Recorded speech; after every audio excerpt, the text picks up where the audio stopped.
Well, here we are again. What is it? Wednesday, January 6th. Man. Oh, I guess first off, we should probably open with Happy New Year to everyone and welcome back. 2016. What does this show bring? Who knows? It's hard to say. You just never know around here. But with that, we thank everyone for tuning in. Oh my God, the chat screen just lit up here. We've got people in the chat. Looks like I see Swansea in, HomeFinders in the house. So let's see, there's quite a few in there. Trying to kind of steer clear of the screen a little bit tonight. But, you know, still working on things. Unfortunately, still battling the terribly nasty cold bug that's been going around and getting some of these people. So unfortunately, by this point, the original game plan was we'd have the new show system up and going. Hasn't happened yet. I have started to get things around for that. Everything is here. Just trying to get rid of the rest of this cold before I go dealing with the technical aspect that is entailed with setting up the new show system. I'd rather be sharp with the mind at that point. A little less headache that way. So, welcome everyone. First show of the year, January 6, 2016. We are back, we are live, and you are listening to Beyond Sight and Sound, Metal Detecting and Treasure Hunting Radio. For you, the always valued and very much appreciated listeners. So we'll see what we can do, see what comes out of the show tonight. As those who have followed the show for some time now know that sometimes you just never know what's going to arise in the show. Usually there's some good information and content, and at the very least, it's always a good time to sit back and chat with friends. Those that interact in the chat with each other, see each other on a weekly basis here in the chat. Much like myself, getting together with friends on air to discuss the hobby that many of us are also very passionate about. Really go after it with quite a vigor and energy. Not to be confused with vinegar and energy. I'm sure there's plenty of us out there that are full of that too. I wish I had some of that energy, but I'm getting there. So, tonight we should probably get rolling, and at this point we can't go much further without bringing in Mr. Leighton Harrington. How's it going? Happy New Year. Yes, Happy New Year. And I'm telling you, speaking of New Year, man, yes. You started off with a bang, my friend. Oh, man, I'll tell you what. You know, it just never ceases to amaze me, this hobby.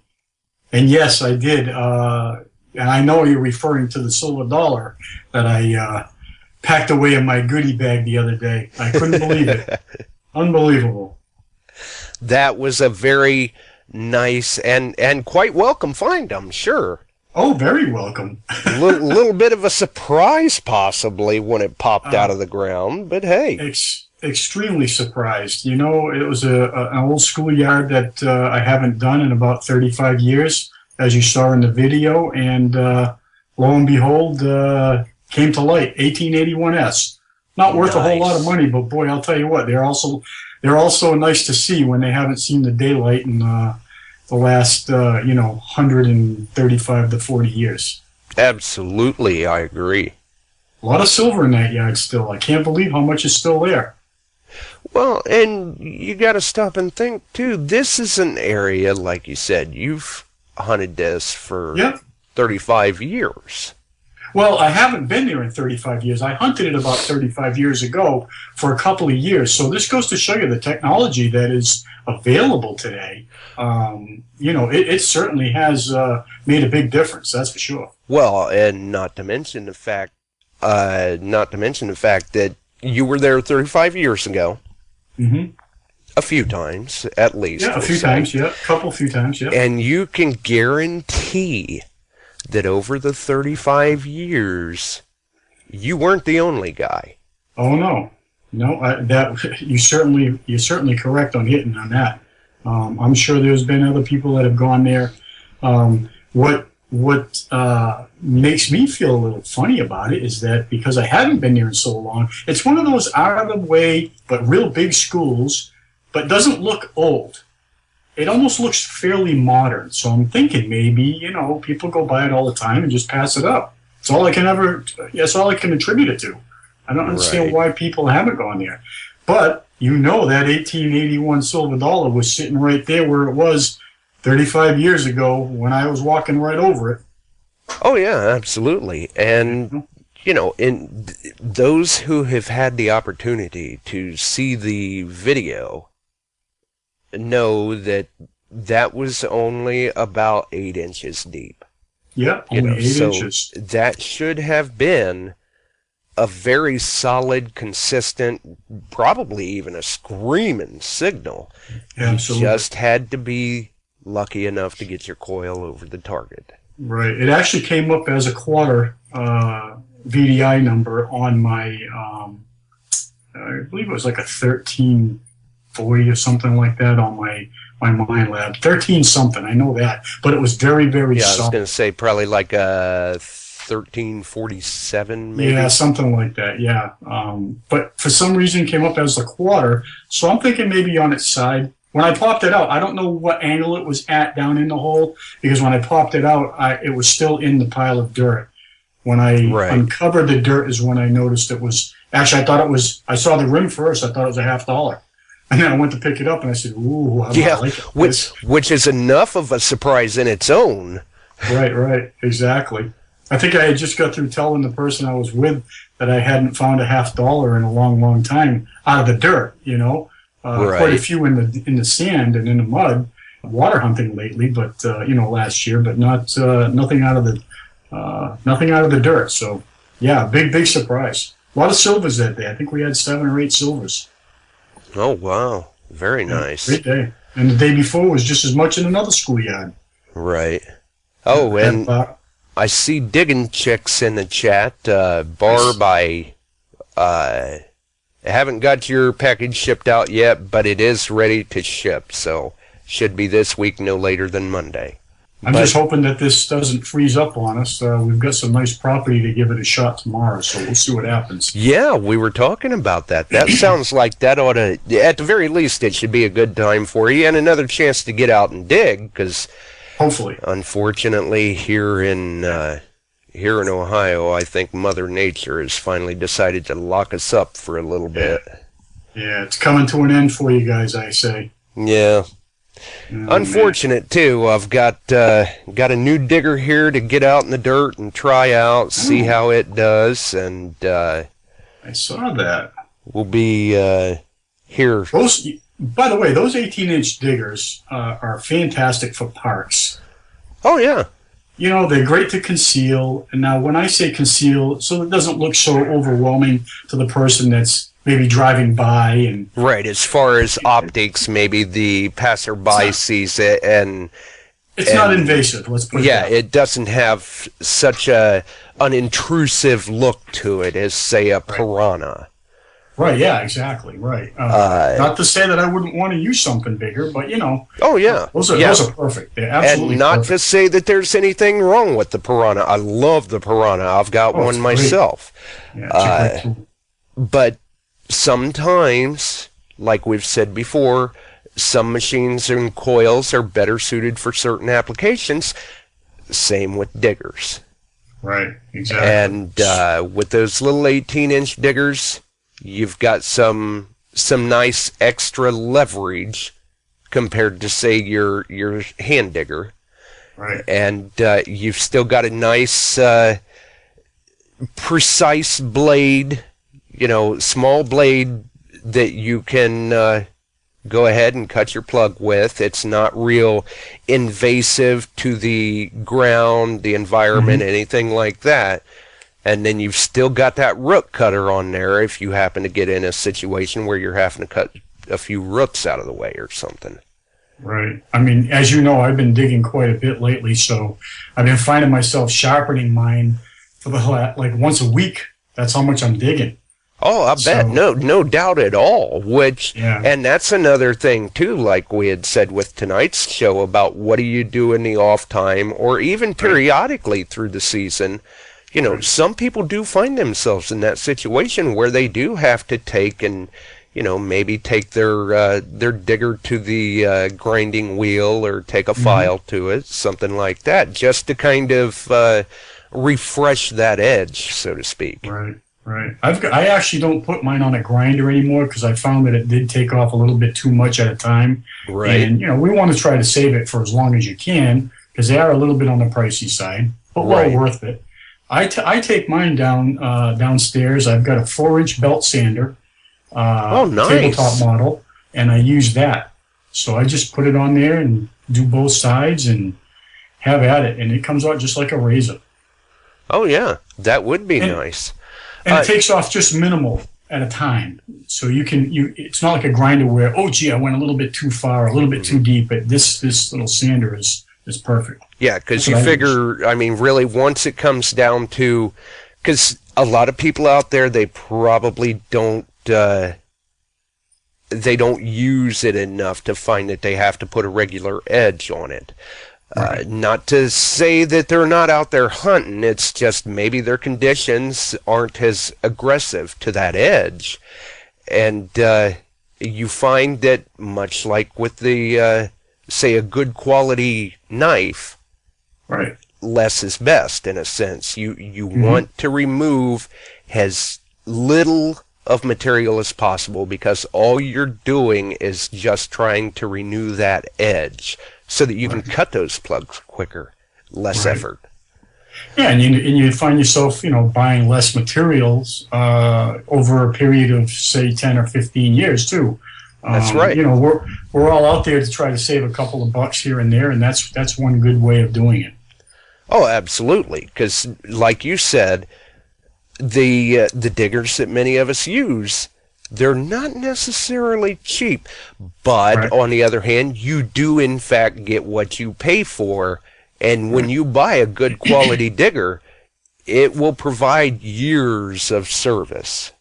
Here's another little thing I also did with my digging tool. I put a couple of bicycle handle grips on each side, one on each side, and boy, what leverage I got with that thing.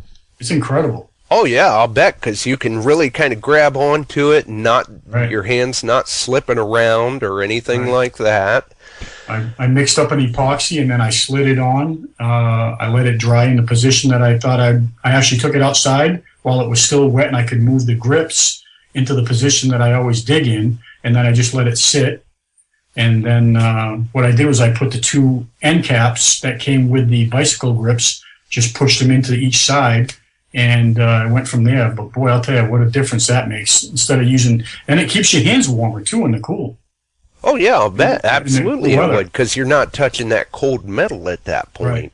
And let's face it, like with yourself, even the other day, I believe the day you found that silver dollar, it was freezing out. It was beyond freezing. It was freaking freezing. Yeah, I know you had said it. Man, it's just it's chilly. Yeah, I found myself a couple times actually taking my gloves off and blowing into my hands. But yeah, and thank goodness that the truck wasn't so far away. I could just go to the truck if I really got to that point. But we were finding so many goodies, I just didn't want to stop. So I just found myself staying right there in the field, or I guess not really a field, but in the open area. And just taking my gloves off and trying to warm up my hands as fast as I could. Yeah, see, with me, I don't I don't have a vehicle right there nearby, so a Right. lot of times what I do is I will actually carry a couple And of sets of those hand warmers right. in my Right. like jacket pockets or Yeah, it's a something. great idea. Yeah, and they're cheap enough. Those the throwaway brand? Is that what you're talking about? Yep. Or would you get Yeah, it they're at just throwaway one? disposable. You know, you get what I don't know, 10 packs for $5 or Yeah, something. right. And they last a couple hours. I mean, they work okay. Just Oh enough to yeah. take the chill off. Yeah. I mean, uh, it's one of those things. It seems like they never make them like they used to, so Right. you never get as much time out of them as they think you should. Right. But still a very Well, handy thing to have, especially when you're out in the elements like that. It doesn't take up that much space in your pack. Good to have on hand just in case you get into one of those situations where you may need them. have you ever used the ones that the deer hunters? Well, I used to use back in the day. Now I guess a lot of the guys don't use these because of the smell. But the ones that use the lighter fluid and the sticks, the lighter sticks. I have seen those. Right. I myself have not tried them, but I have heard that they work quite well. They do work very well. Very, very well. Which I can see, like you said, you know, a lot of the hunters don't use them now because of the odor. You're going to chase your game away, basically. But for the detectorist, coins don't care if you smell like lighter fluid. That's for sure. As far as I know, anyway. Yeah, right. You know, we can still sneak right up on them. Right. So there's nothing wrong with that at all. Definitely Right. nothing wrong. Oh, Relic Dirty Hands in the house, an Ohio Relic Ah, Hunter. welcome aboard. Now, another thing, and this would be interesting because I don't know how many diggers actually do this, but with you, especially being, you know, on the East Coast, you're in a lot Yeah. of salt conditions. Hmm. You know, a lot of salt content in the ground, I'm sure, because of living right there next to the salt water. Do you have much of a problem, like, with your diggers starting to rust? Like, do you maybe clean them up with a piece of steel wool or something like that? Uh, to answer your question, they will rust if I don't use them. But like you said, I'm so involved with all of my tools all the time, and I'm being so versatile that I'm. If they rust up, it's very, very minimal. I will spray them, and I'll tell you what I do. I don't usually spray them with paint. This is what I do. I actually spray them with Pam, and when I Nice. spray them with Pam, it sounds kind of funny, but you'll believe me, it works really well, even in the dirt.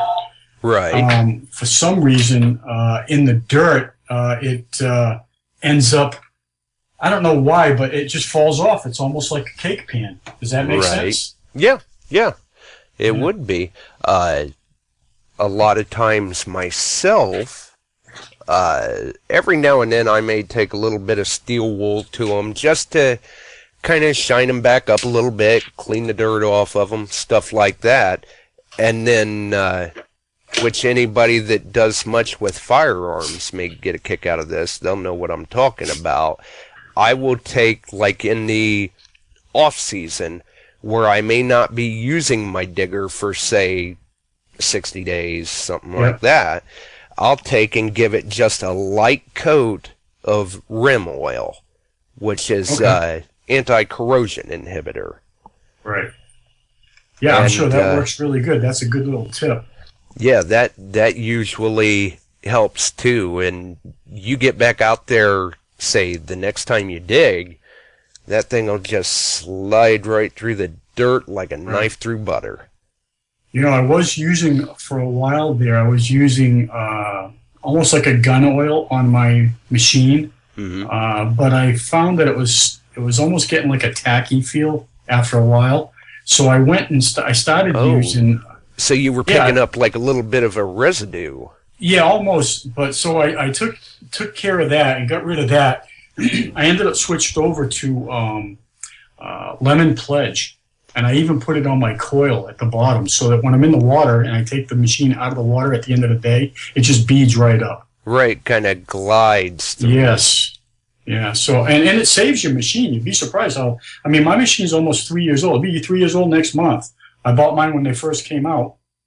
And It's it really does look almost fairly new. Outside of the fact of the scratches and stuff like that, you can't fix scratches, but for the most part, it looks like a new machine.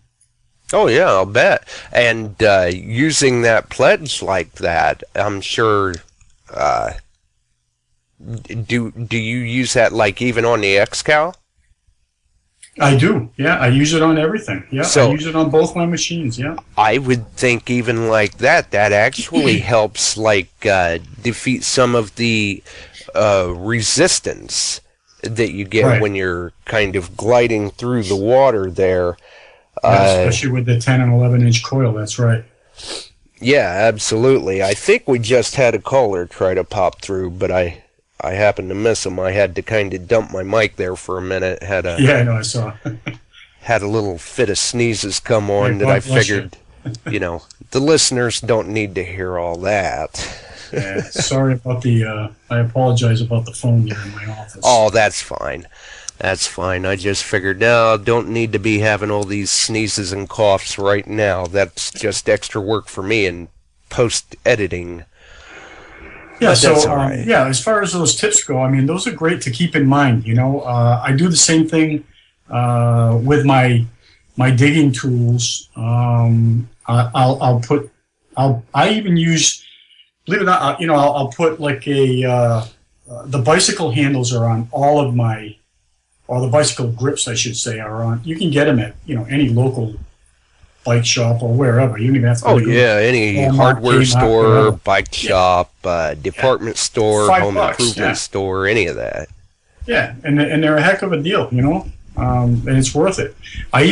What I did, I went one step further for my scoop, my stainless steel scoop. I started at about 12 inches up from the basket, and I bought the bicycle hand grip tape and went on a spiral all the way up to the top of the handle, and then I put a rubber foot that they used or that they use on the bottom of a crutch for the top. Oh, nice. So that keeps my hands warm, and it keeps them cool, believe it or not, in the summer, because once it gets wet, it does stay. It doesn't freeze because it's not almost like it's not really penetrable with the water. Right. So it beads up with that. It's nice. It's a nice little extra that I put on Oh, yeah. on the stainless steel. Yeah, and especially in that application, because you figure you get out there in the water, your hands get wet, things get a little slippery, you lose a little bit of your dexterity as far as your positive grip. Right. And and I also, here's another little tip. Now that we're on a kind of a little roll here, we can keep spilling these out as we go along. It's a lot of these tips that we use all the time, we take for granted because we use them all the time. We almost forget about them. But here's another one. Speaking of rubber gloves, I also use a rubber-based inside palm glove, so that when I'm lifting my scoop out of the water, I have a really good grip and it doesn't slip. Now, I do use the extra handle part that comes off the scoop itself because it's a 90-degree handle. Right. But if it's too deep in the water and I don't want to get my face or my head wet if it's cold in the winter, like this time of year, I'm not down there that deep. I'm not holding down to the bottom of the scoop to pull it out of the sand. I'm holding it fairly about the middle of the scoop itself on the handle. Right. So you need something dragging it to you. Right. So you want something that you can grip really, really. I find that works well is rubber on that particular foam for the bicycle handle. So it works good. Rubber gloves are great. Oh yeah, I've even actually got a pair of. I can't remember the brand right off the top of my head, the specific brand, but they're actually divers gloves. Okay. So you've got that rubber positive grip palm there. Right. Yeah, it makes a big difference when you're pulling something out of the ground that's stuck in the muck. Oh, absolutely. 12, 13 inches deep. Yeah. And especially, like you said, in the muck like that, because when you're trying to pull that scoop back out, Yeah. you're fighting that suction, that vacuum. Exactly. Right. Yeah, and it happens a lot. It happens more, especially if you're just rocking it back and forth to sink that scoop initially. That first scoop, trying to get it out of that hole, forget it. Right. It's tough. Oh, yeah. Definitely. And like you said, a lot of these we do kind of take for granted. Yeah, You know, well, or forget about them, I guess you Yeah. could say. I just completely forget about all the stuff that I do. Or we even kind of fall into the mindset of, oh, well, this is what I do. I Right. know that this is an option, and everybody else does too, I'm sure, when in all reality, that's not always the case. Right. Here's another little thing that I do that's kind of like a little, it's not only a tip, but it's kind of a trick. Right. I always try to face my body towards the sun. And the reason why I do that is so that I'm not casting a shadow into the hole. Now, if you're on your way back and you're casting your shadow into the hole, I will, if you're digging and you're pinpointing after you've located the target, you dig your cap, you're down in the hole, you can't see, you know how it gets. Sometimes you get stuff 10, 12 inches deep and you can't see in the hole, Yeah. but you know your pinpointer's going off, but you just can't quite see the object that you're trying to dig out and you really want to be ginger with it. I take the face of my shovel, the inside part of the shovel. Oh, and yeah, go about- kind of reflect the light. Absolutely. I reflect the light from the sun down into the hole so that I can see, and you'd be surprised how much it lights up. It's almost like a fluorescent light. Oh, yeah. So that's another little tip that I do. I don't do it a lot. I don't have to usually.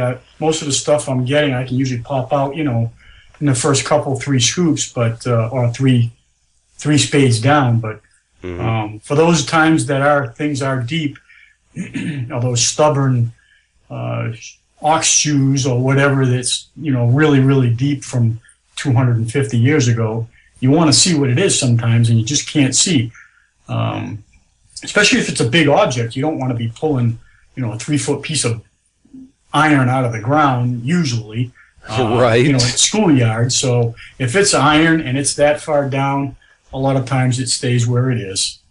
And I'm sure I'm not alone. I'm sure a lot of people do the same. So Oh, yeah, I agree. I agree. Not ashamed to say it, but it's always nice to at least see what you're looking for. At least you know what it is, or at least what type of metal it is, anyway. Oh, yeah, absolutely. A lot of times I actually carry a tactical flashlight, where if I'm trying to see a little further down like that, I can just grab that light and flick it on real quick. And because sometimes, you know, say you're under dense tree cover, then maybe the sunlight trick doesn't work so hot. Right. Yeah, fair enough. Right. Yeah, it doesn't work on a cloudy day, that's for sure. You'll get a little bit of a reflection, but I mean, I was out in the snow the other day hunting, and well, you know, that didn't work so well. But Right. I'm just hoping that this, you know, I'm really hoping, honestly, I'm hoping that this winter just kind of skate through. We got our first snowfall the other day. We had 4 inches. There's some white stuff still on the ground, but I'm going anyway tomorrow. I'm going to try it. As long as the ground ain't froze solid, I'm digging. I'm digging, buddy. There you go. And, you know, maybe even get lucky enough to pop another largie or... Yeah, one more anyway for the start of the season. Yeah. That's right. I'm still almost used to saying the 2015, right? Yeah. Yeah, see, now that Indian count resets. Yes. I'm at 5, I believe. I got 2 on the second day, or the first day, and then I got 3 the very next day. I didn't get any the other day that I went and got the silvers. I got all silvers that day and wheat pennies. Well, which is fine. Yeah, I was going to say, certainly not a bad thing. No, 5 isn't a bad start either. So we'll keep a running tally, and see where we're at. Right. So, come New Year's Eve, you probably cleared out the buckets and reset everything. Yeah, pretty much. I still got a little bit of work to do, as you can see behind me there. But yeah, we're slowly doing one jar at a time and starting over. Nice. Well, I don't even want to tell you how many. You know, we talked on the other show, a few shows in a row. You know, cherry picking this and that, and you know, every now and then you get fooled on the memorial that's 7 or 8 inches deep for some reason. I don't know how they get down there that fast, but they do. I had quite a few last year, more than I care to say I dug. So, is what it is, right? yeah, they, unfortunately, they tend to propagate everywhere. Yeah, stinking Lincolns. You know, I'll tell you, I dig more of them in the water than I do anywhere else because they do fall into that category. After a storm, you really can't tell the difference. The depth goes out the window when you're out in the water. You're just digging. So. Oh, yeah. Well, and That's you've got to, came. because it's really, when it comes to the water, it's hard to gauge anything. Mm. Yeah, absolutely. It's tough. I mean, when you're out there, I mean, especially with the Excalibur, there's no way of telling how deep it is. I mean, unless you do happen to get a faint signal, then you know it's deep, but you just don't know how deep it is until you really secure it and get it out of the ground. So, Right. You're digging everything out there, buddy. Everything. Oh, yeah, it makes for a very physical day. At the end of the day, you know you were out doing stuff. Oh yeah, you'll definitely feel that at the end of the day. After 100 holes in the water, it's like doing 400 holes on the ground. Yeah, and you come back in, and once you come out of the water, you're all just kind of drained. Oh yeah, yeah, absolutely. Yeah. It can definitely wear on a person. Do you bring with you in the field? I know you don't water hunt per se, but do you bring a little tin with you, or like a secrets thing, or a little plastic container for your special finds? Yeah. Do you? Yep. You know, I never really got into doing that. I can see the logic behind it because you don't want to ruin, I guess, or damage any further than what it is already environmentally. Right. But I started doing this recently, and when I say recently, probably in the last couple of years. And the reason behind it was because I did find a really nice button, and I started putting some olive oil into the backing of the cotton that's in these little containers, just enough to keep it moist. Right. If I am out in the water, I will actually take some mud and put mud into the container, so that's in its own environment. Oh, yeah, that works great because you're still keeping it in its own environment, but it's still sealed off from the air. Right. Until you can decide what it is, if it's worth going any further with it. And if it isn't, well, at least you haven't damaged it any more than what it is. Right, that's what I was going to say. Until you can get it back home to better determine, okay, do I want to, once I get the mud off of it, do I want to go any further with the cleaning process? Whether I do or don't, what is the method that I want to go with to seal the air off of this? Because especially with, say, the copper items, once you remove that protective layer, whether it's dirt, mud, whatever, the damage has already begun. Absolutely. It starts to deteriorate right away. Well, that's, it's like when you see people that find stuff from the Treasure Coast or, the Witta project down on Cape Cod or anything like that, cannons or anything like that come out of the water, they are immediately submersed. They don't take them out of and put them into the environment or the air for any length of time. There's always water being poured back on them. Right. Yeah, because that's the important part, is keeping that air off of them until you can properly preserve. You know, and your idea of properly may be different than the next person's idea than the next person's idea, but at least you're still doing something to seal that item, to protect it. Well, I just had, here's a good example. I know there's been a lot of YouTube videos on this. I've posted a few myself on what we all believe are the proper methods to cleaning and non-cleaning and preserving and stuff like that. And of course, you know, we've talked about Mod Podge and all that. Oh yeah, absolutely. The Ren wax and all that good stuff. But and you know, it's what it comes down to basically is it's a personal preference. But cleaning, I had this happen to me. A friend of mine just found a large scent. It was their first large scent. They got home. They didn't get in touch with anybody. They decided to clean it. And once you go too far, you can't ever go backwards, obviously. Right. Yeah. Unfortunately, there again, the damage is done. It was done, and unfortunately, the 1854 copper is beyond... you can't even see the date anymore, unfortunately. Sadly enough, they used water on it and really tried to clean it up and make it look nice, but gone by the wayside. So, you know, unfortunately, and it was the first one that they had found. So yeah, that's kind of what you know, leaves that bitter bite so much. Yeah, you know, we all learn, but unfortunately, you know, I mean, unfortunately we all learn, but fortunately in our area we do get them fairly common. Right. Larges. Well, and that's the big thing of it, is when you realize that you have kind of taken that step over the line and went a little too far.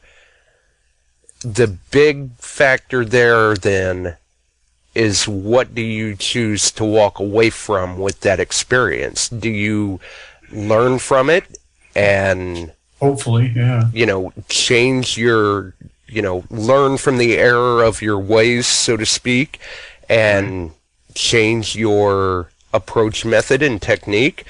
Or do you continue on that way? And that's the thing, a lot of us, yes, unfortunately, sometimes it is a costly learning experience. Right. But then we do walk away from that, at least with that experience of knowing, oh, well, clearly that wasn't a good idea. Don't do that again. Right. And I'll tell you, I've learned my lesson over the years. I've been doing this a long time. I've ruined my share of coins too. Medals, badges, you name it. But you just don't put water on brass or copper, or any coin for that matter. Right. I mean, silver is one thing, but you know, right. And we've talked about this too. You know, do people save all their coins? Do they want to resell them? Are they saving them for the future? You know, there's a whole bunch of different categories. I don't sell anything. Right. I just don't sell anything. But do I clean some things? Yeah. And I can't really tell you what makes me clean certain things and not other things. Because people ask me, well, what determines what you clean and what you don't clean? I got that sterling pin the other day. To me, it looked better. It was nice with the dirt on it, but I knew it was really going to shine up real pretty.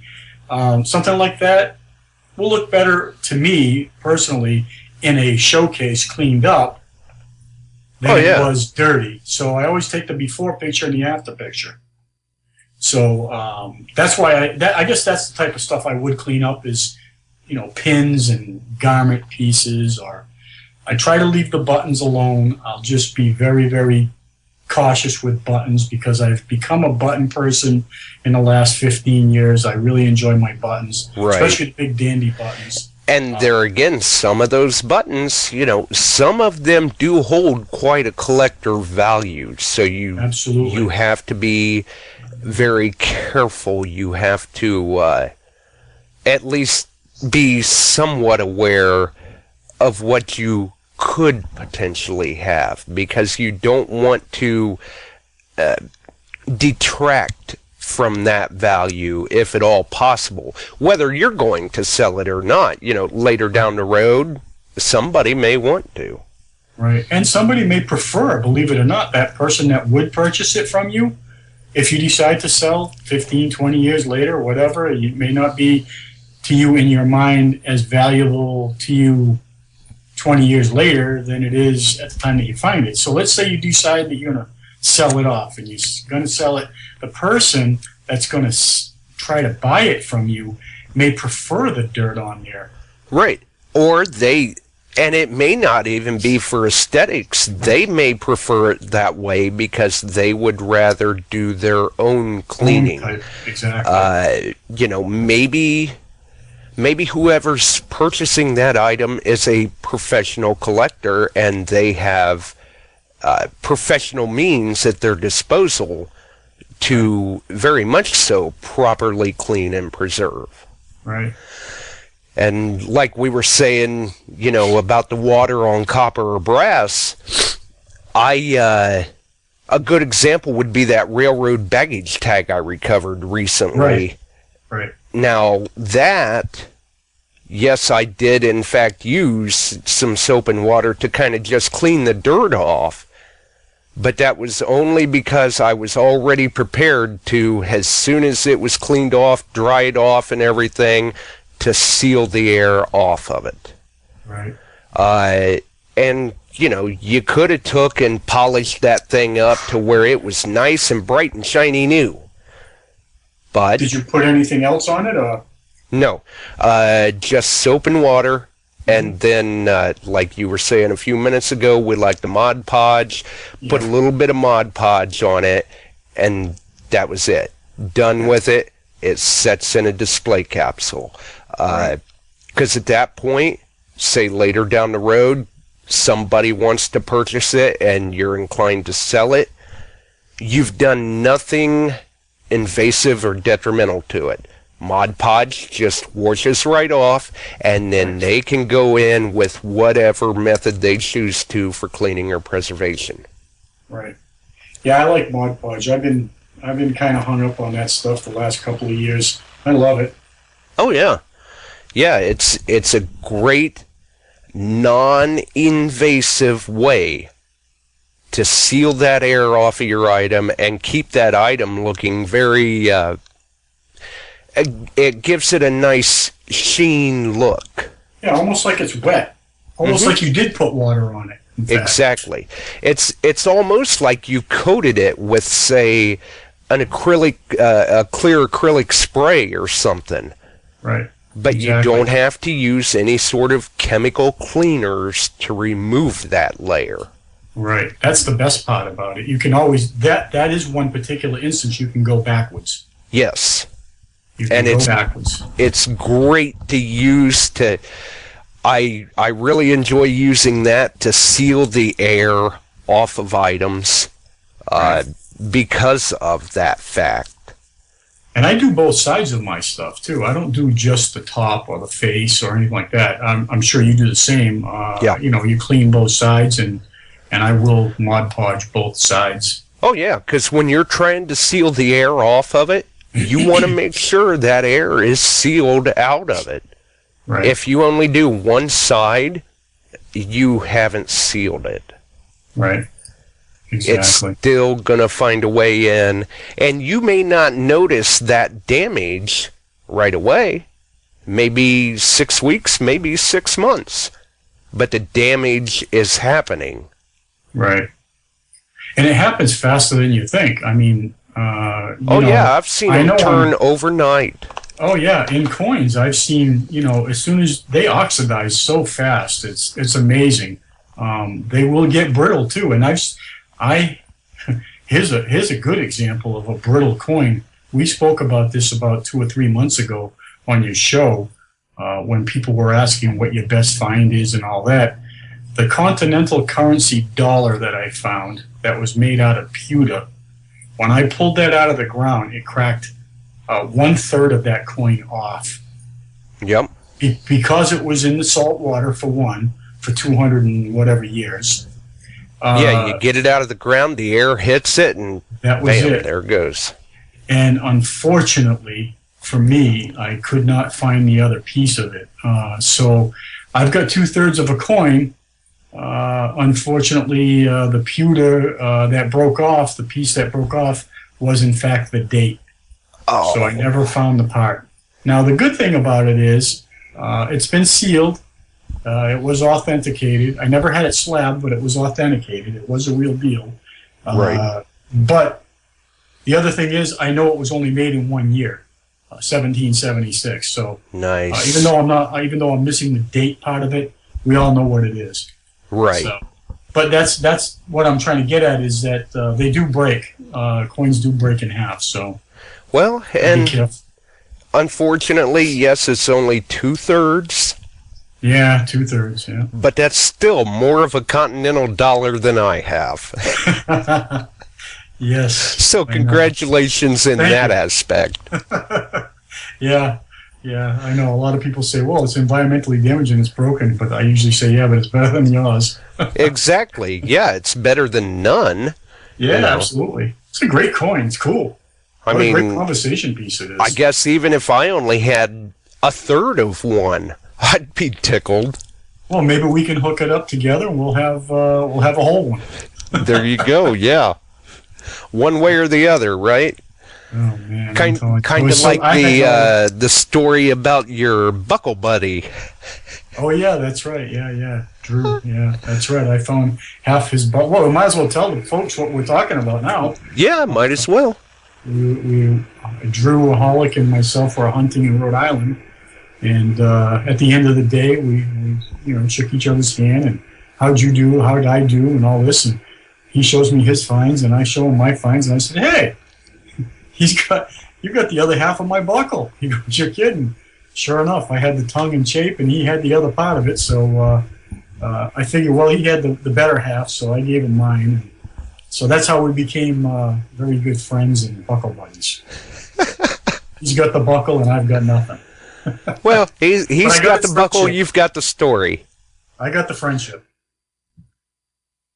There you go. And sometimes that's the treasure in its own. Yeah, as a matter of fact, I just posted that tonight on my my webpage there. I don't know if you saw that.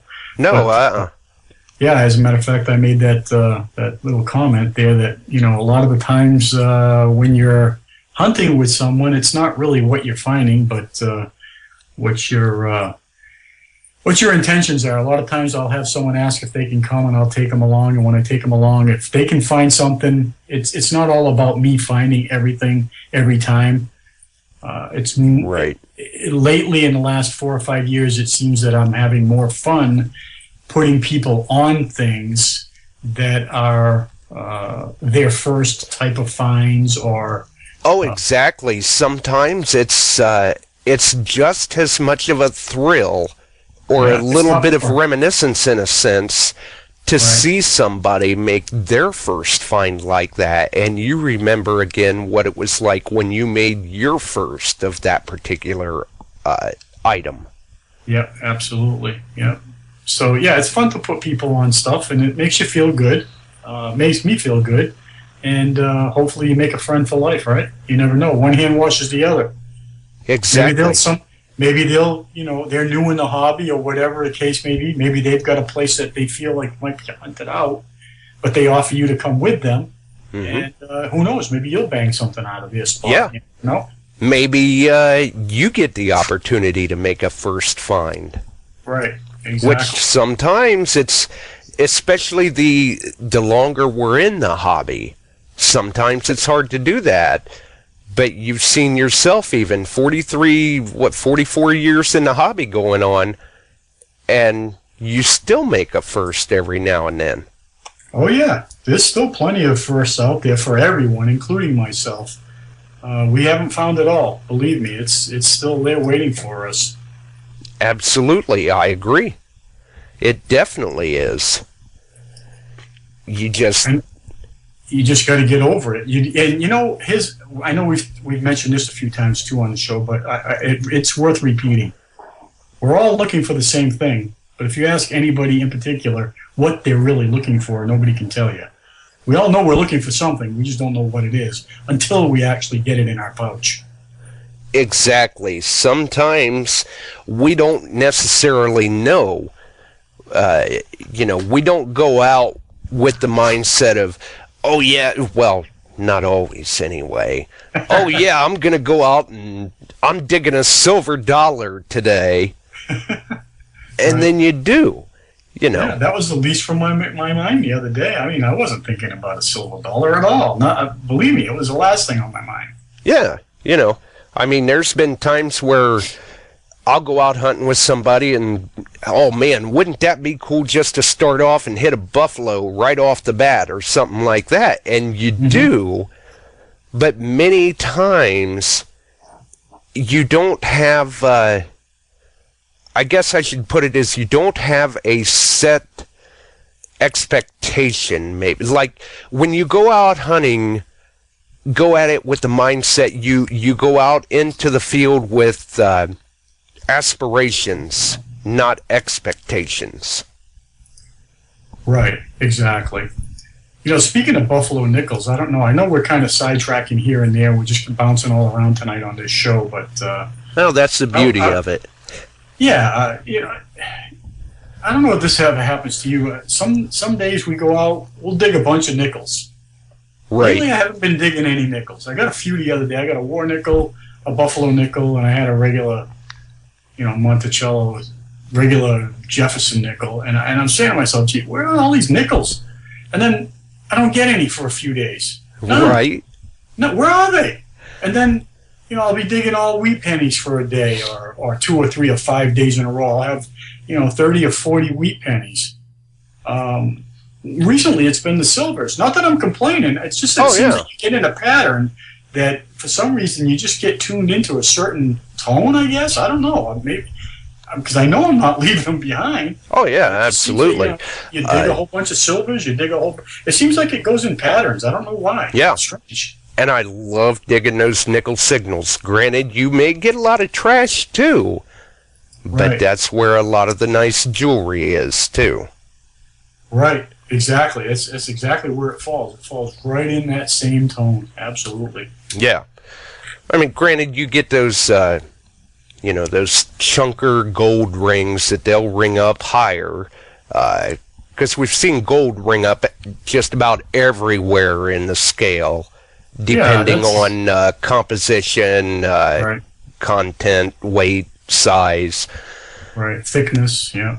But a lot of it does lie right in that range. Yep. I haven't dug a fat ring in a while, so I'll let you know after we get a first storm. There you go. That's right. We were talking about digger maintenance in a sense. Yep. And a little bit about cleaning the machine. But yourself, too, being a CTX user, do you ever do any maintenance on, say, your O-rings and your seals? Yep, I do replace mine. I don't even bother trying to clean them anymore. I'll clean out the channel that they sit in or around, but I've actually bought the aftermarket ones and put the bigger, thicker ones in.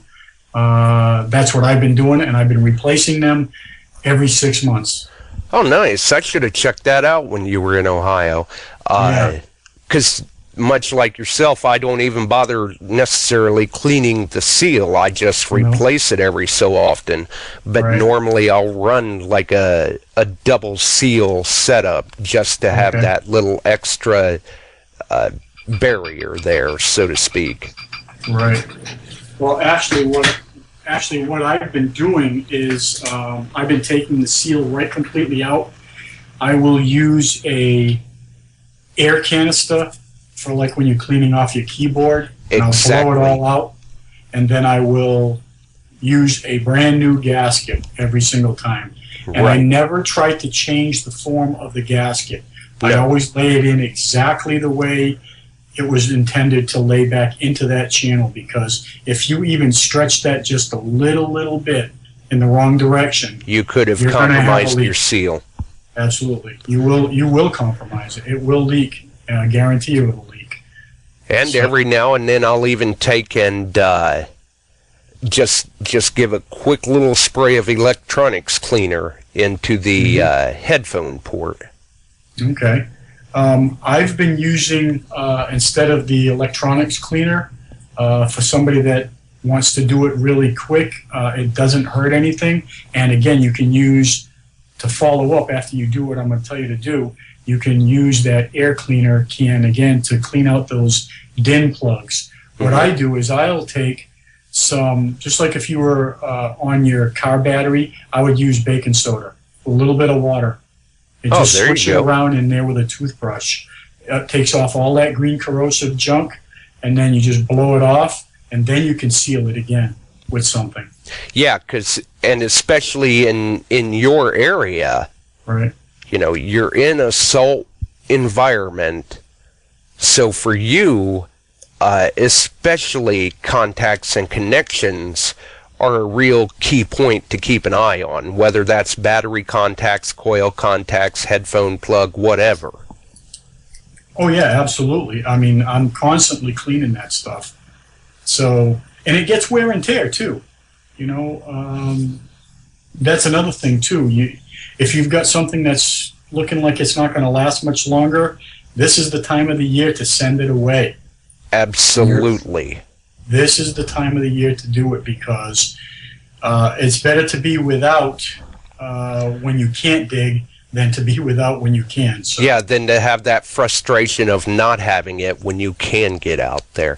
And another good point to follow with that in the down times, if you're thinking of, I don't know, say, like for the CTX, hey, you know, when I can get out and dig again, I've really been wanting to try out this coil. Yeah. Now's the time to order it in that down season. That way you don't have to worry about once everybody's back out digging again, they want that coil. You don't have to worry about the possibility of that coil being on back order or something just because of the demand of it. Yeah, well, you know, this is the time to do all that stuff. I wholeheartedly agree. It's one of those things that if you don't do it now, you're going to be kicking yourself in the butt later on when it comes time. Oh, yeah. I can remember, like, years ago, the big thing was the White's Bigfoot coil. And those were handmade coils, so many times you were actually on a waiting list to get a hold of one of those. This is a good time of year to go after things like that. And we've got a caller. Okay. Go ahead, caller. Just wondering, what's this downtime y'all talk about? I live in the South. It's going to be 70 degrees this weekend. It must be nice. I really feel for you there. You should come up to Ohio right now and hunt in shorts and a t-shirt. Well, look, this is the South's weather. It was 52 today. Nice. It's going to be in the 60s tomorrow. It's going to be in the 70s this weekend. Nice. And then Monday it'll be back in the 40s. Ouch. Well, So, and that's another thing. Even like up here, you know, we're starting to get snow locked. But for those of us who are, we can still see, like you guys down south posting finds. Leighton gets out into the water and posts finds. So we can still see finds being posted. And sometimes that kind of, in a sense, helps us curb the cabin fever a little bit. Because we're still seeing finds posted, and it's inspiring us that, oh, hey, when we can get back out and dig again, that's what we'd like to find. yeah, and that's what I tell people about the American Digger magazine. I mean, the wintertime is the best time to have that magazine because you can still see what people are finding. You can go ahead and read the stories, and it gets you mentally prepared for as soon as spring comes. But you know, like here, it's tough because you tell people, well, in springtime, I'm going to start doing this. And you kind of sound stupid saying it because we have springtime weather just about year-round here. Yeah, I was going to say, for you guys down south, and don't take it the wrong way, but you guys got, what, like spring and summer? Yeah, every once in a while we'll get a little bit of winter. Wow. But Christmas time here, I actually, it was so nice outside. I deep fry my turkeys. I actually have a deep fryer that I use in the kitchen that's made indoors. Right. I actually had it outside, and I had short sleeve T-shirt and shorts on while I was frying my turkey. That's a nice problem to have. But going to what y'all talking about, swapping the CTX 3030, swapping everything out in them and keeping them, keeping your seals done. It doesn't matter what it costs.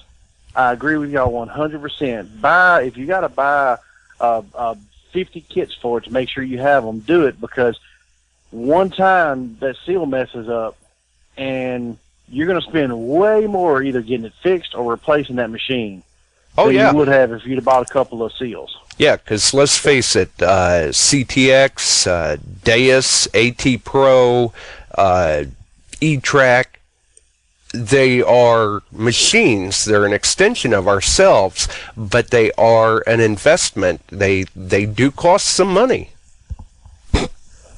but you get what you pay for. Yeah, it was just like it's just like a dog. Your kids are, hey, give me a dog. I promise you, I'll feed him every day. I'll play with him, and 2 weeks later, you have to feed it now because your kid don't do it anymore. It's the same thing with those. When you get it, you're like, oh, I'm going to replace the seals. I'm going to do it because I'm going to make sure I got it protected. And then you kind of just overlook it. You're like, well, I spent this much on this machine. Now it'll be good for one more summer. But that's the last thing you need to do is rely on an expensive machine to get you through one more summer before you replace a seal that takes you 10 minutes. Right, because many of us that actually have extra pairs of headphones, stuff like that, we know how your hunt can, it can turn into a bad day real quick. If you get out there, your batteries die, your headphones go down, and you don't have extras. And that's like me now. I just ordered my underwater kit. Well, I just got my underwater kit for the Deus because with it being wireless, of course, you have to have an antenna that hooks up to the coil. Absolutely. That you can run up to talk to your to your control box. But I want to look at the bag to see what was in. Is it a nice bag? Is it worth it? And they thought of everything pretty good, and it looks good, and it has waterproof earbuds that wrap around your ear to stay in your ears when you go underwater. So I'm nice. Excited about using it. I've never done the underwater thing, but the main thing I wanted to do was creeks, and I was always afraid I would trip and drop my machine in the creek. So that's the reason why I bought mine. Right, and I'm sure Leighton can attest to this too, especially once you get into the water. There again, you get what you pay for. Buy yourself a good quality scoop. Mm-hmm. Especially if you're in the you know mountains. what? Yeah, that's the one thing I don't have, and that's the one thing I'm going to have before I do creek hunting, because the creeks we have here, a lot of them used to be pretty deep. You can read a lot about the Civil War where they would go up and down these bayous in gunboats, and you look at them now, they're 3 feet deep, right? Mm-hmm. And they're only like 5-6 feet wide, right? But and I want to go up in them, but of course here you kind of got to worry about it because 5 feet wide and 3 feet deep is perfect for the alligator that's going to eat you. Yeah, I was going to say that's still big enough for a gator to be in there with you. But a lot of the creeks were navigable back then too, and now the main creek that runs through Natchez, which Natchez is the oldest city on the Mississippi River, they have found numerous mastodon teeth on there and thousands of arrowheads. And, there you go. Get out and find yourself some of those. Right, and see the creek. You might probably every 2 or 3 miles, you might come up to a part that's maybe 4 feet deep. And the rest of it is only about ankle deep. Right. So, but the problem is you go to that little little 2-foot section, and the way those creeks work, you know, you're walking, and all of a sudden you're knee deep in sand, and you just, you know, you tip over sideways or something, and I had a friend, I got a friend that's got it, and he was just walking around a creek that wasn't ankle deep, and he didn't worry about it because he was only ankle deep, but he tripped and got in, dropped his F70 right in the water. Ouch. Yeah, He took it. There he took it again. apart, dried it out, and it works. Oh, nice. Are you using a skid plate on the bottom of your coil? Yeah. On my, Okay, so hold on. Yeah, if the Deus comes with one, yes. I don't Well, know if it comes with one or not, because I've never taken it off. Okay, because why I ask is here up in New England, we have to worry about sand filtering in between the skid plate and the coil itself. And that will cause, after time, falsing, no matter what you do. Yeah. So you Erratic have to- operations. So when you're cleaning your machine and stuff, it's also good to pull that plate off. Right. Well, Now- I've also heard of people getting hot rock. They'll get some of that hot sand and get it in between there, and Yeah, the the way mineralized machine- sand. Yeah, it's just going off like crazy. Right. So just wanted to give you a heads up on that. Now, here's another thing, too. I also use orange tape on mine on all sides of my coil cover. I don't just rely on it snapping into place. The reason for the orange tape is so that, especially in a creek, you're going to find, if that creek isn't running, always dig so that the dirt is going behind you and not in front of you, so that way you can see where you're digging, obviously. But here it's the same thing with the ocean currents. We always have that filtering dirt going behind us so that we can see where we're at. Same thing as you're moving along. We use a scuffle type approach when we're underwater metal detecting. And that orange tape, believe it or not, fluorescent orange tape, or any color fluorescent Adds visibility. It certainly does, and it certainly will help you pinpoint your object much better. And and that actually would be great, because on the Deus, you don't even have to use the pinpoint function. You Right. just you We don't wiggle either. the coil, Yeah. and you Right. just wiggle the coil till your target disappears. As soon as it disappears, that's right on the tip of your coil. Okay. And another that would thing, with you being in the creeks, you could run into sand, you could run into mud, you could run into muck, rocks. If it were me, since you don't have one yet, I would probably recommend a full-size stainless steel scoop. Right. That was going to be my next suggestion. Yeah. Get yourself I'm using a Stavar scoop. They're stainless steel. You can buy them in 10-inch, 12-inch, 14-inch size scoops. But I actually went one step further and put a stainless steel handle on mine. I don't know if you heard the beginning of the show. And then I wrapped it with that bicycle tape, so that way I had a really good grip. But if you're going to be seriously digging in rocks that are in streams, you're not going to want to use an aluminum scoop. You will destroy that in a matter of a month. Yeah. See, like with me, I went with the full-size stainless steel scoop because I wanted something that was going to have strength for mud and rocks, but yet still be able to withstand, say, the saltwater environment, even though I'm not around saltwater. Just in case I would come across that situation, I know I'm good to go. Right. Well, now, in something like a creek with a bunch of rocks and sand and stuff like that, what kind of scoop do you recommend? Well, that's what I was saying. I personally would use believe me, I dig in a lot of rocks. And when I say a lot, I mean like I move tons of rocks every single winter. From and like January, with you figure you're not only are you in rocks, but you're in shell layers too. Yeah, constant, hard pan digging, almost where I have to almost jump on my scoop to even get it to penetrate the rock area. I'm using a Stavar. Everybody has their own. I know Stealth makes them. You know, if you want a lightweight one, Stealth is a little bit lighter gauge, but if you're going to be doing some serious digging, Stavar seems to be about one of the thicker ones. Unless you want to even go up further than that and spend a whole lot of money. As it is right now, my scoop cost me $500 the way it sits. Wow. So but it can get pricey. You get what you pay for. Yeah, and I've broken it a couple of times. You know, it's because and I'm pretty ginger with it, but I need a tool that's going to work for me too. So absolutely, that's the one that I've been using for the last 8 years or so. Is the Stavar. They come from Russia. Nice.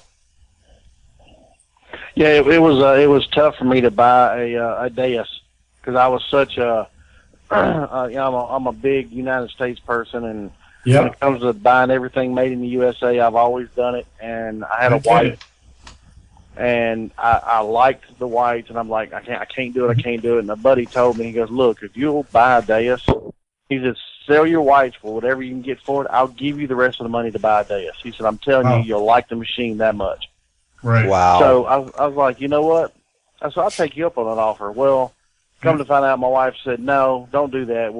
You just get this is the detector you want, we'll get it for you.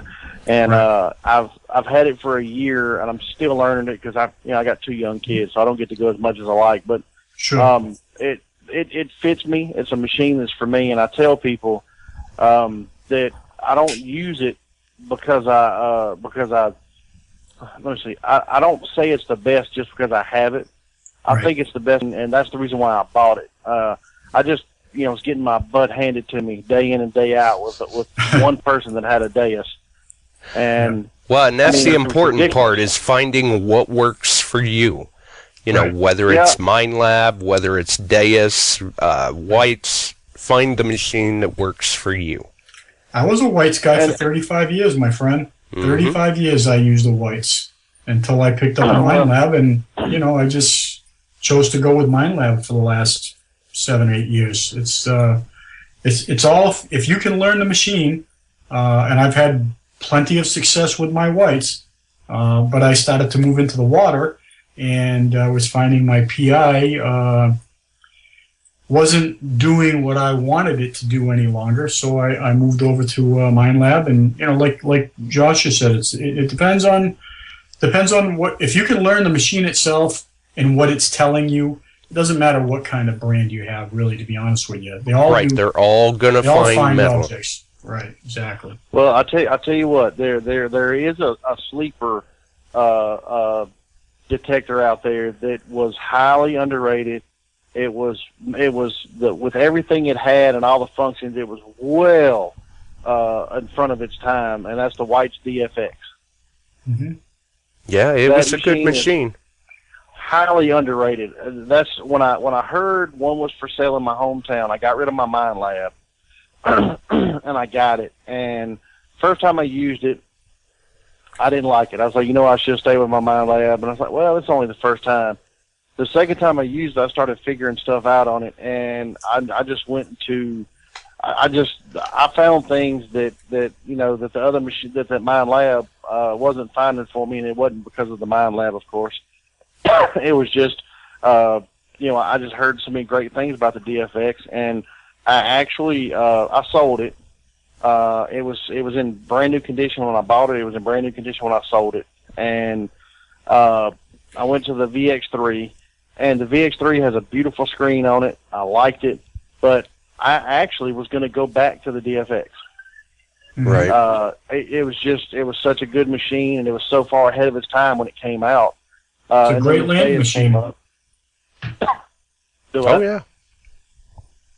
Yeah, absolutely. And it's, so I'm a Deus guy now. I'm hooked. I've watched guys. I've told the story before where I had a guy had a 30-30, and he was so confident about it that he went to a field and literally, he found.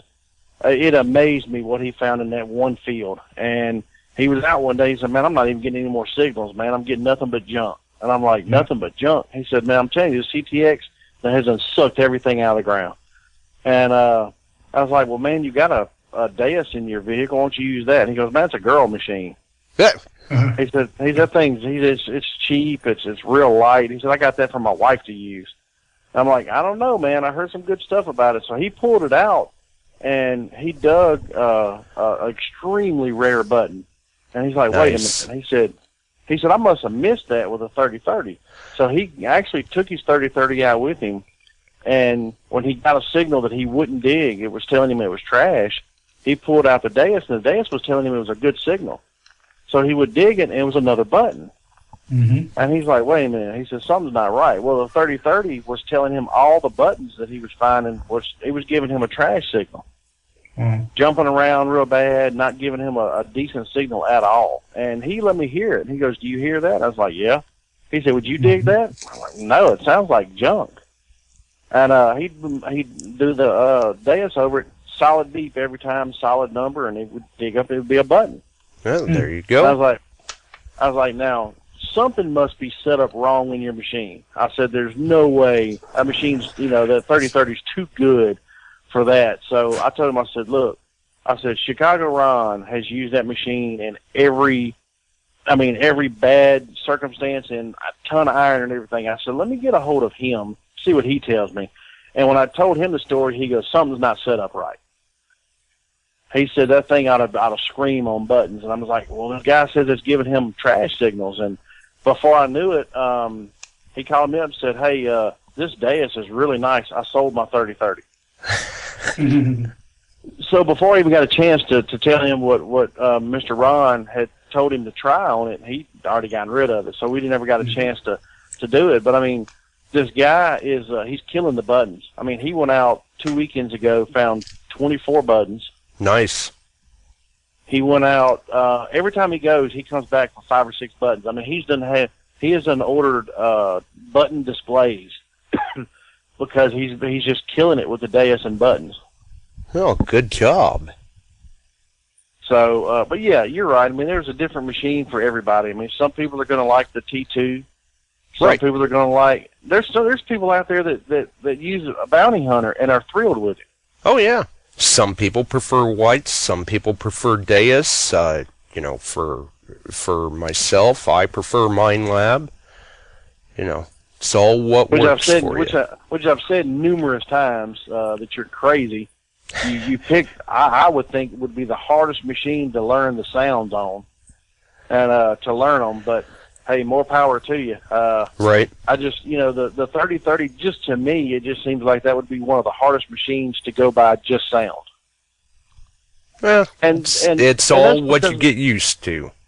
Yeah, and that's just because of the way you don't have just a beep beep. You have the different nuances in the sounds, and I can hear them, and I'm like, man, it would take me forever to get used to that. Right. It's like a calliope on PCP.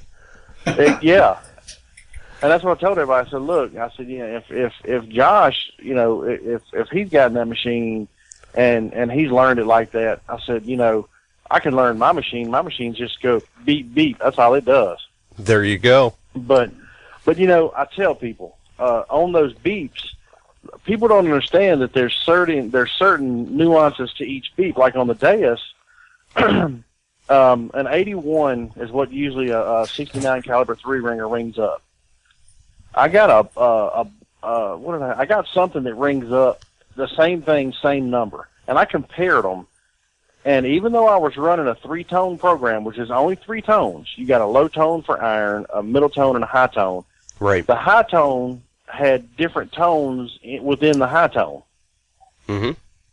So I'd put the 3-ringer up under. I was like, all right, that sounds good. And I can't remember it was something else, Civil War, I put up under it, and it had a little twang to it. And I was like, well, wait a minute, how can it have a different tone inside of a tone? And that's when it clicked that, you got numbers, if you got numbers 80 through 90 or 80 through 95, that might be the same tone per se, but there's different nuances to each number tone. Exactly, and once you start picking up on that, you're learning your machine. Exactly, and that's what I'm learning. I'm not looking at my screen. I'm hearing the sound, and I hear it, and then I look at the screen, and I'm like, all right, well, that's what I thought it was. There you and go. I dig it anyway. Audio wins out over VDI. Right, and I ring it up anyway. I usually dig it up anyway because I want to see what it is, because we were in the middle of what we call an iron field. I mean, literally, when you swing from left to right, you get 10 to 12 iron signals, different iron signals in one swing. Right. And we put the DAS on our regular whatever we were running, and we were pulling out coins and everything in between all that iron, and it was picking them out pretty good. Now, we also had a guy that had a Tesoro Tejon, and he was there picking the stuff out of that iron too. He ended up finding 2 coins in the mid-1800s in the middle of an iron patch. Right. Tejon's a good relic hunter. So, but yeah, and it is, you don't have to have the most expensive CTX 3030. You don't have to spend $1,500 on a DAS. You can, you get out of your machine what you put in it. Right. I was just going to say, what you have to spend is time with your machine in the field. Right. If you've got a $300 machine, then take that $300 machine, learn it. Don't be embarrassed because it's not the high end one like everybody else has. Learn what you got. Go out, and if you can actually, if you learn that machine, you can out hunt. Well, most of the time you can out hunt other people. Now there is a lot of positives to having a machine like a DAS and a 3030, because there's a lot of features.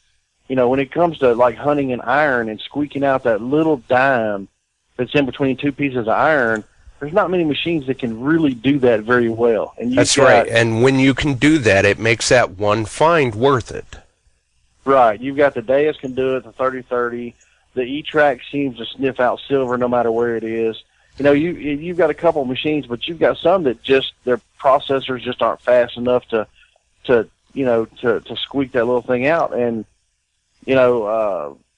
that's why all the machines are different. And that's Agreed. the reason why they, if they made one machine, we probably wouldn't even be in this anymore, because we'd get bored, because that one machine would, just like the DAS, I mean, the 3030 wasn't finding buttons in a field, and now the DAS was.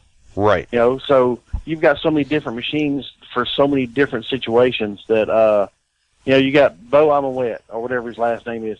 That man can afford to buy any machine he wants off the money he makes off YouTube. And there again, he's found what works for him. Right. He uses a mid-range machine, and he can go buy a 3030 and look in the rivers. He can go buy a DAS, which he has a DAS now. But, he can have a 3030 and look in the rivers. But look what he's found with an AT Pro, a mid-range machine. I mean, he's probably the most popular person to use the AT Pro. Right. So machine doesn't matter. It's what you put in your machine, and it's the research you do, and you just get down there and if you don't have any, it's just like fishing. I can take you fishing and I can say, here, put this bait on. It could be the ugliest bait in the world. If you have no confidence in it, you're probably not going to catch anything. Yep. You got to get out there and have fun with it. Right. My dad has the worm that he uses every time, and people are like, how does your dad catch fish all the time? I said, he's got confidence in that worm. Right. Same color worm. It's ugly. And it's the same thing with detecting. You got to build up confidence in your machine. Well, of course, if you go out to a field and say, well, I ain't going to find crap here, then how much effort are you really going to put into finding something? Not much. Right. So. Well. All right, well, I'm going to get off here and listen to y'all some more. I'm giving my kids a bath now. So. All right.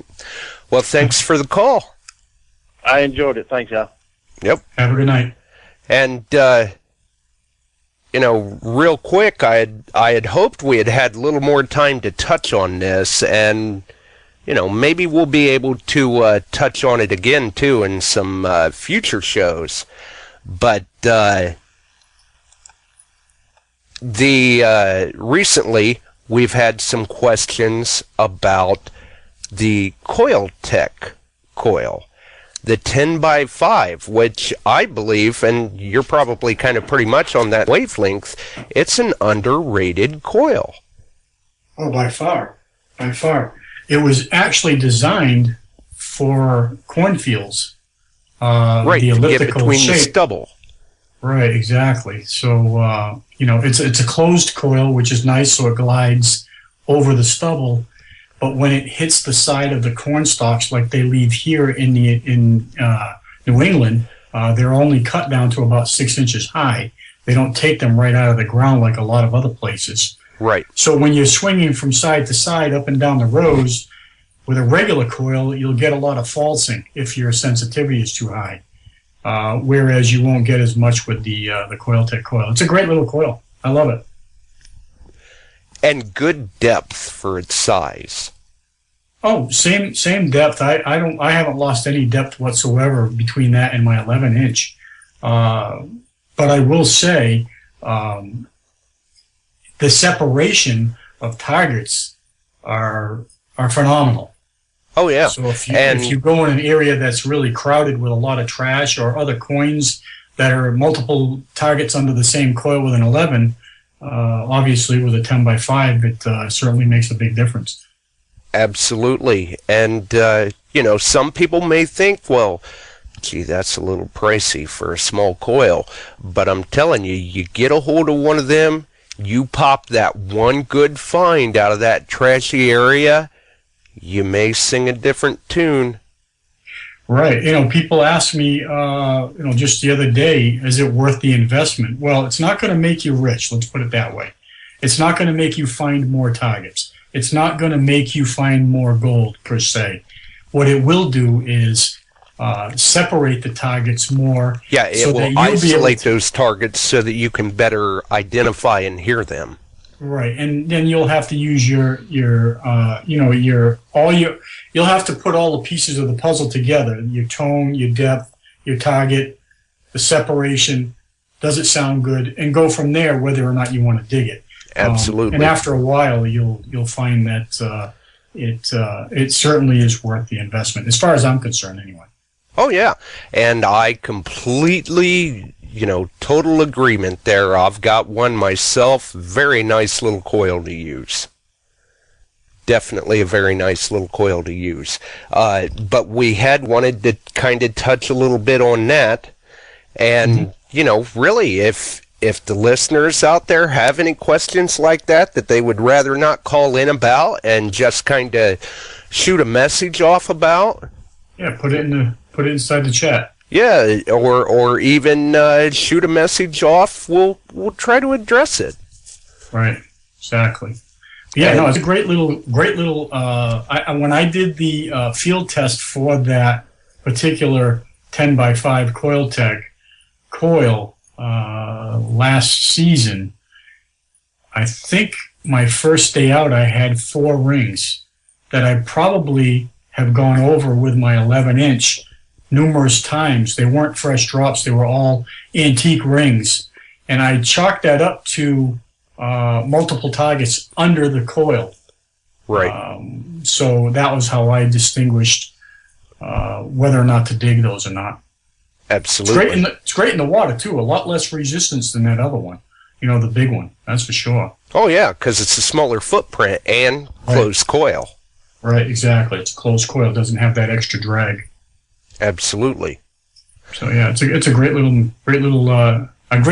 added bonus, I guess you could say. Yes, a nice accessory add-on to your kit. Yeah, it's nice to have it, and it doesn't take much room if you're traveling either. In case you do need that extra coil, if something happens with yours while you're out there, wherever, and if you're on vacation, it's a nice little thing. You can even put that in your carry-on. That's right. It's great to have. Oh, yeah, absolutely. And for those who may not have checked yet, check the pin post on the Beyond Sight and Sound Facebook group. The contest is still running there up to the end of the month. Get yourself entered in that, possibly. And, 2016, new year, some new changes coming up. We're trying to work in the listener questions a little more. Here soon, you'll be seeing and hearing more about various product reviews or tests, maybe what thoughts are on them. Do they work? Don't they work? How do they work? Different things of that nature, so that's always something to stay tuned for too. You just never know what's going to be going on around here, and obviously stay tuned for our future contests and things that we've got going on in the works. Keep it low and slow, buddy. There you go. For everyone else, if you enjoyed the show, like, rate the channel, throw us the stars, yada yada, you know the drill by now. Other than that, I think we're going to get on out of here, and we'll see what next week brings. Maybe next week we'll be on with the new system. Who knows? We'll just have to wait and see. For everyone else, have a good night. Thanks for dropping by, and if you're still able to get out there and dig, get out there and recover that history. Like Leighton says, keep it slow and low. Keep that coil to the ground and make those finds. We'll see you next week, folks. Happy New Year.